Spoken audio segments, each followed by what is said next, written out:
Hey everyone, welcome back to the Broken Brain Weekly History Thistory.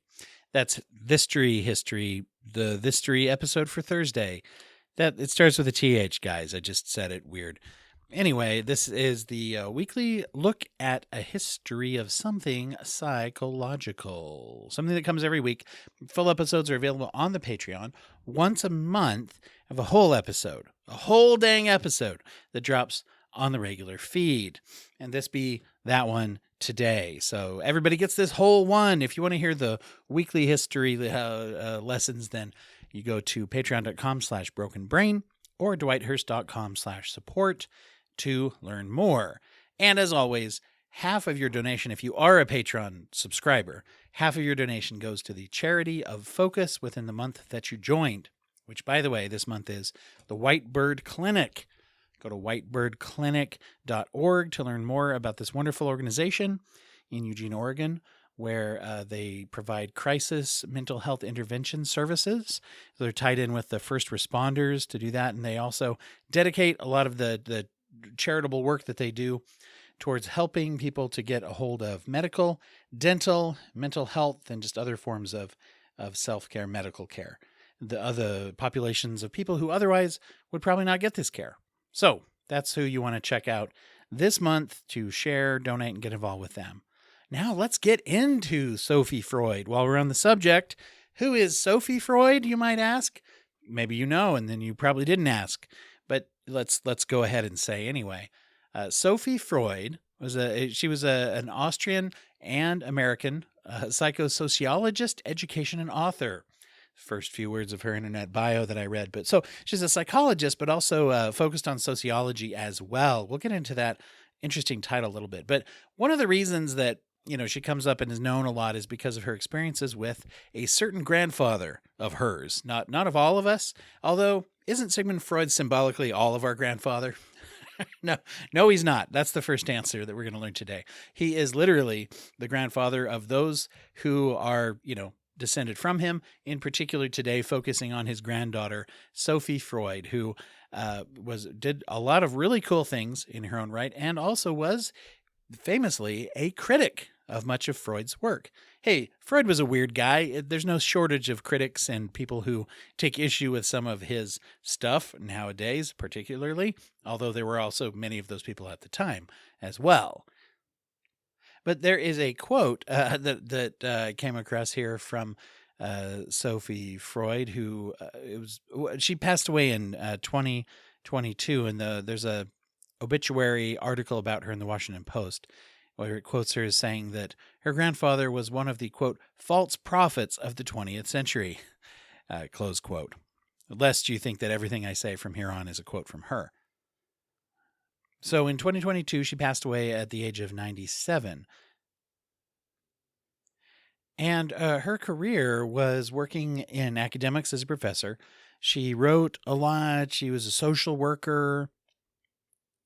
She wrote a memoir called Living in the Shadow of the Freud Family, talking about those kinds of things. Apparently, as a child, she and other grandchildren would visit with their grandfather once a week.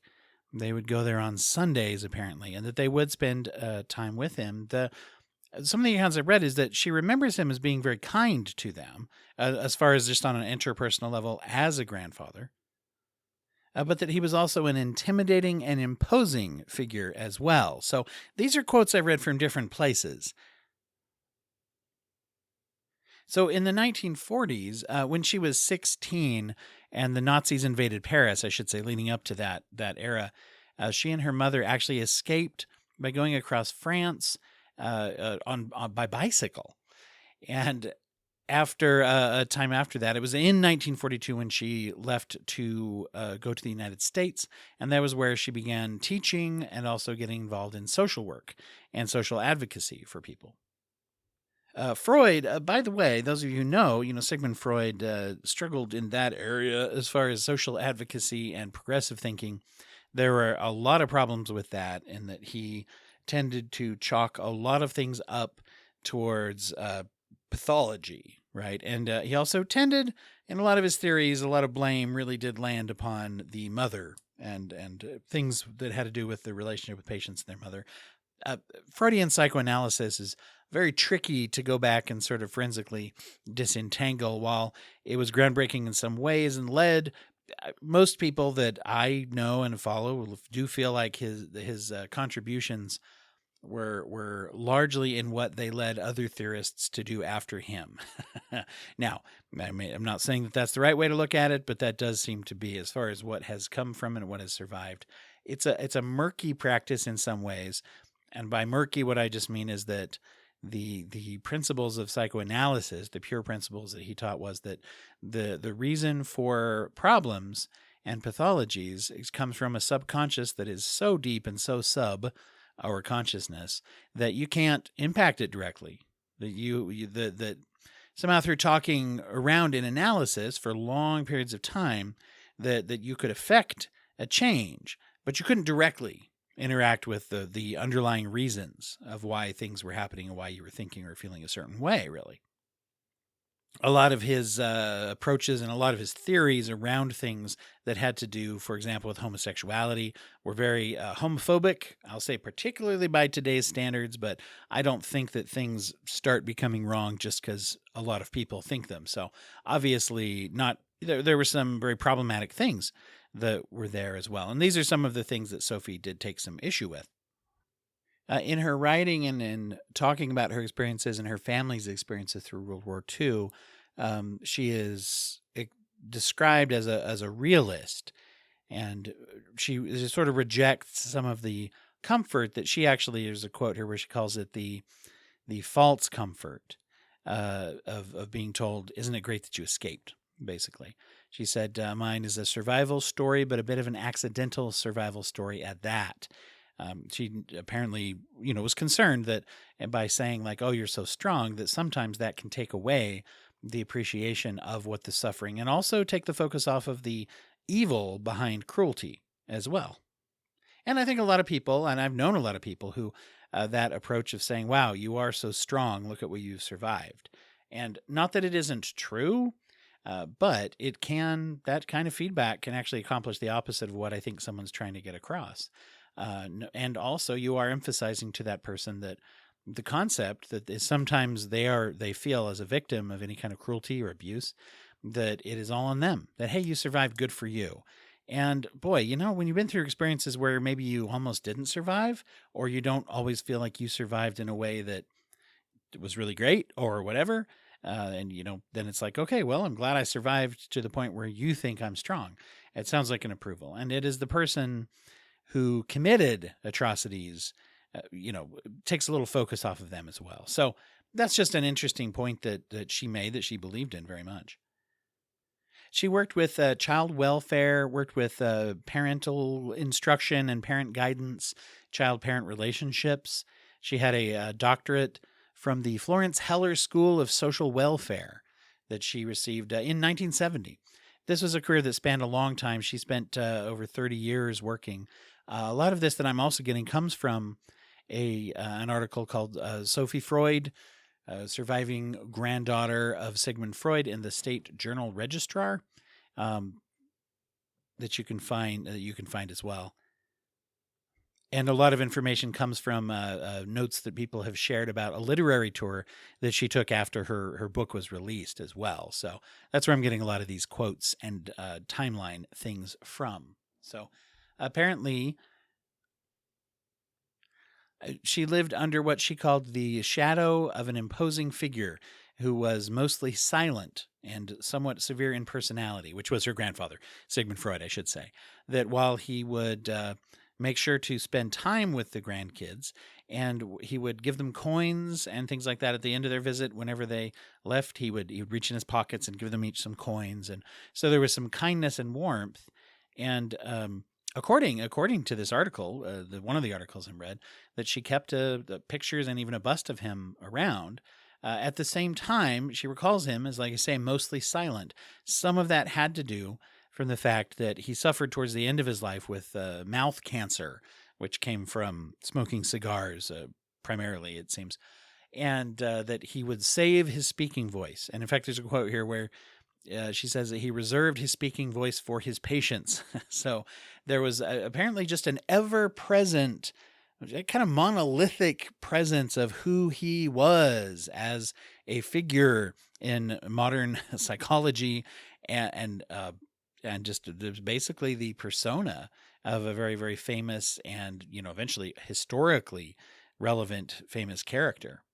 Very, very interesting to grow up in a family that is shaped and affected by that. Her mother, Anna Freud, was also a huge figure in the field of psychoanalysis. She was Sigmund Freud's favorite child, apparently. According, I didn't find a quote from Sigmund Freud that said that, but that is apparently what a lot of things do. But mostly because she followed in his work, was very interested, and was a sounding board for him in a lot of ways towards the declining years of his career, as her career was coming up as well. She did not publicly disagree with a lot of the issues that, at least not directly, even though some of her work did seem to go a little more in a progressive direction with psychoanalysis and things, but she never did publicly disagree with some of the things that he said that were rather harsh about women or about gay people.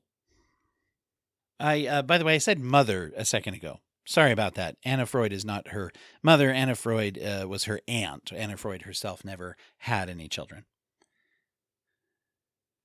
If it's at all interesting of a window into the family system, Anna Freud also described that she never got along with her own mother and never had a good relationship with her, and mostly identified maternally with their nurse, whose name was Josephine. So there was some turmoil within the family. And there was a bit of a tendency from Freud to put everything, everything fit within this psychoanalytic theory, it seems. And that Anna also was a subject of study as well. So you kind of see that as well. So this is the environment in which Sophie grew up. So the critique that she had of psychoanalysis, she described it as narcissistic indulgence. Which, by the way, did not make her very popular with the family. She had some estrangement issues and was considered the black sheep of the family, especially after she apparently started speaking out about, the family inherited business, or at least Freud's theories. I don't know if it's fair to call it the family business. But one of the reasons that she really, really did not like a lot of the approach here was in particular how some of Freud's beliefs about women affected her mother. And also, Anna Freud, by the way, as I said before, she was a patient and a case study as well in her father's work, as well as becoming a collaborator eventually as well. But talking about how the internalization of psychoanalytic theory as taught by Freud was something that was damaging to their own ego, self-esteem, whatever you want to. I just used ego. You Freudians out there can tell me if I used it right. But self-perception, let's say that. In her own work in academia, she was a progressive feminist who would lecture and also advocate for women's rights, and also fought for the rights of women who became pregnant or had children to continue with education, with professional activities, and being able to basically move forward. This is something that, it's not that we do see this struggle still ongoing, but the idea that people could say, boy, we're going to not allow someone to work, right? Let's put it this way. A lot of that discrimination is done a little more on the down low nowadays, as far as people are a little more nervous, I guess, to say it, although unfortunately not always. And I guess, and unfortunately that doesn't mean they're not doing it. But it used to be just, policy of many, if not all, professional environments and even academic areas and research areas in science, where if you were a woman who was an employee, there are certain jobs that if you got married, you couldn't really even hold that job. And it's certainly not if you became pregnant or had children. One of the things that she ran into on a recurring basis was that her association and the name Freud, she felt overshadowed some of her work. But she called it apparently a blessing and a curse as well. Not only did it overshadow, but it did allow her opportunities to get into some spaces and to be heard as well. And it seems like a lot of the quotes I'm reading, and I haven't read her book, but I think I might now. It sounds really interesting, as that she talks a lot about this kind of double whammy. And this is often true. I find of people who, if they have loved ones and caregivers who are extreme personalities, for example, and especially those that have a big public figure kind of status, is that on the one hand, here's this kindly grandfather who'd give her change and encourage her to go to the theater and get herself a movie ticket.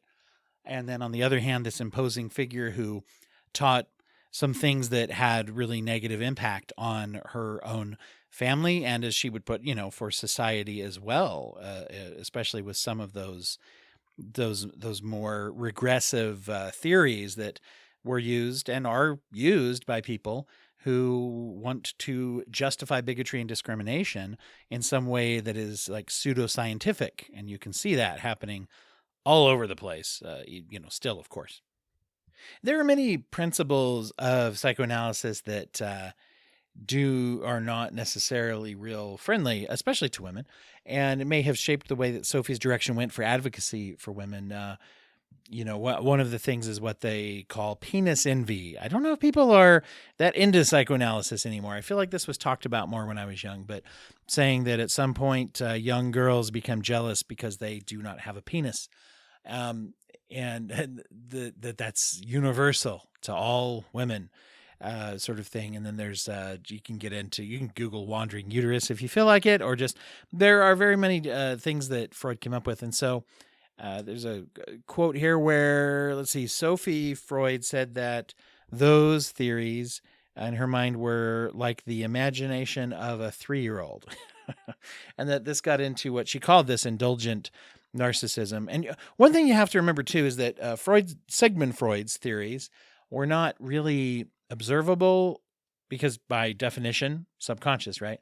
They weren't based on much in the way of research other than Sigmund's own experience talking to people and kind of the conclusions that he drew. Very armchair researchy. It was not at all up to the rigorous kind of the rigor of what we might say modern day psychological research. And there wasn't anything that you could observe, right there in the way that he did it anyway. Now, modern psychoanalysis has evolved and morphed, and there's some things there. It's still around in different forms, but it's come through a lot, and a lot of the things we do with psychology in general nowadays are a little more studied. But one of the ways specifically in which this affected was towards Sophie's mother, Esty. Esty Freud was her married name. I can't find her.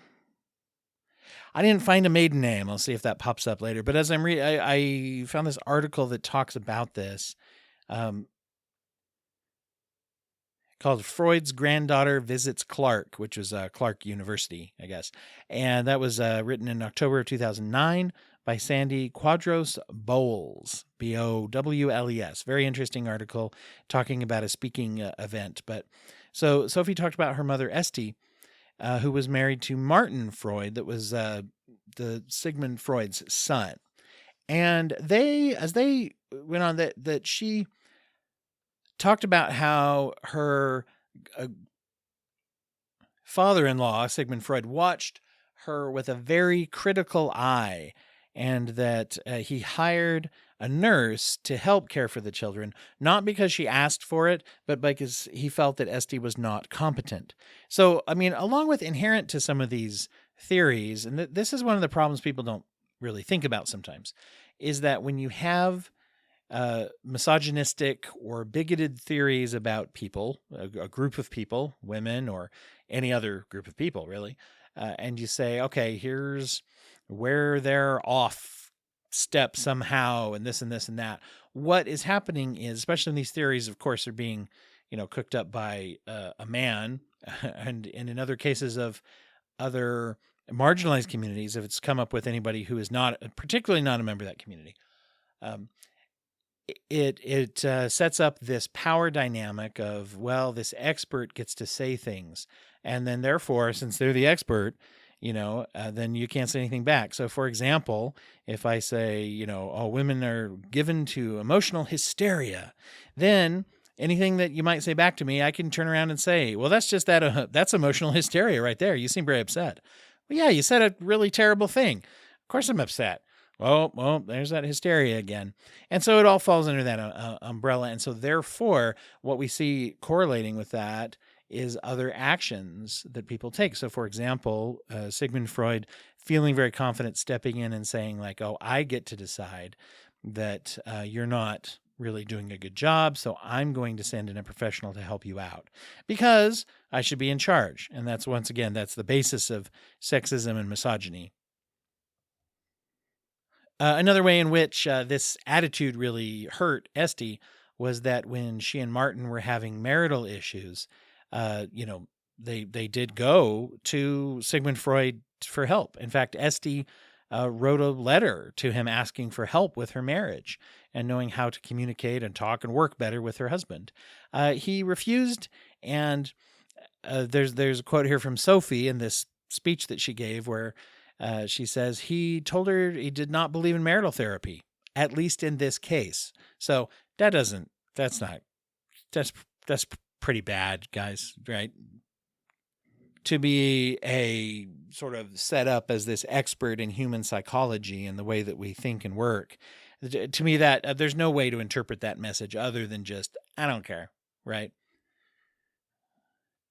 And from the various sources that I'm reading, it sounds like the life philosophy that Sophie Freud really embraced was that community was very important, was that obviously autonomy, trust, empowerment, that equality, all of those kind of things were very, very important because those would be the things that led us away from crisis and disaster, particularly with her experience escaping from the Nazi regime and having many family and close friends who were killed in the Holocaust. She said that we as individuals do not always have rational control of our own lives, and that we are basically the subject of social forces that are gathered around us. And so that explains a lot of why she would work with social advocacy and social welfare and try to help people in a very measurable way.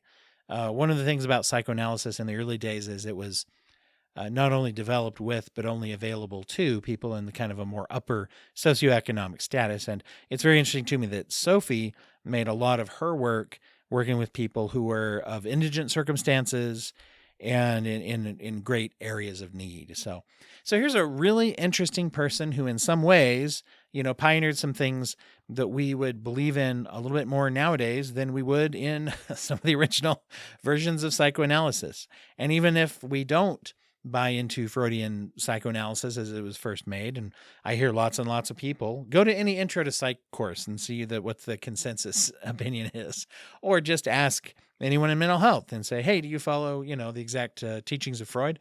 That'll be a fun conversation. You should do it. Go over to Psychology Today, look up all the therapists in your zip code. Go ahead and call all of them, see what they say. Report back to me. This is your assignment. And I'll give you, if you do it at all, you get an A. How about that? But anyway, there's a lot about it that's goofy, but we all know who Sigmund Freud is. And rightly so, I'll be fair. Big influence in particularly where those theories led to and the questions that it led people to ask. Okay, but we all know who he is. But we don't know Sophie Freud as well. And so there's just a little reminder, that there are a lot of people out there who we may not know as well, who maybe we should get to know better. So that's our history episode for this week. Hope you enjoyed it as much as I enjoyed doing the research and reading about this really, really fascinating person. And hope that everybody out there has a great day. Those of you who are joining the Thursday Thistory as the once-a-monthers who listen to the regular feed, you guys are great as well. You patrons, you help directly to keep the show going and to make it so that I can do some of these extra bonus features. And so I hope you enjoy the rest of this month. You'll hear the weekly history lessons as well as some other things that are getting released on the bonus feed. There's some episodes where Dale and Roe and I are talking about the episodes of Anne with an E and the way that utilizes storytelling in trauma and psychology. You also will get to see the videos of all the episodes, virtually all. Once in a while, we get one that we don't have a video, but you get the video of those interviews and generally an uncut version of how that went down when we interviewed. And some other cool things that are coming up as well. Thanks for listening, everybody. Have a great day.